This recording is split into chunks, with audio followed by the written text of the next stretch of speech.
किंक्रांती. मकर संक्रांती नंतर येणाऱ्या किंक्रांतीची पौराणिक कथा काय आहे? मकर संक्रांतीच्या दुसऱ्या दिवसाला किंक्रांत असे म्हणतात. पौष कृष्ण तृतीया हा दिवस म्हणजेच किंक्रांत, यालाच आपण करिदिनही म्हणतो.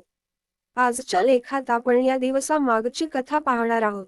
संक्रांती देवीने मकर संक्रांतीच्या दुसऱ्या दिवशी किंकरासुर नावाच्या राक्षसाला ठार मारले आणि त्याच्या जाचातून प्रजेला मुक्त केले.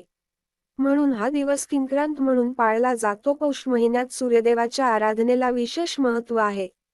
सूर्य धनु राशीतून निघून मकर राशीत प्रवेश करतो.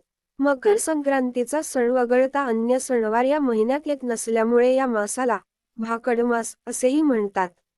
तिळगुळाचा गोडवा आणि स्नेहाचा संदेश घेऊन येणारा पौष महिना हा सर्वांना हवाहवासा वाटत.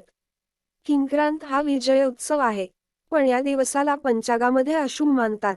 पंचांगानुसार या पौष महिन्यात मासाचे नक्षत्र हे पुष्य आणि त्याचा स्वामी गुरु विरक्ती वाढवणारा असल्यामुळे या महिन्यात कोणतेही शुभ कार्य केले जात नाही. साखरपुडा, लग्ने, मुंज, सुपारी अशी शुभ कार्य करत नाहीत. तसेच गाडी, घर खरेदीही करत नाहीत. या दिवशी देवीची पूजा करून गोडधोड पदार्थाचा नैवेद्य दाखवला जातो. तिळाच्या पोळ्या करण्याची प्रथा आहे.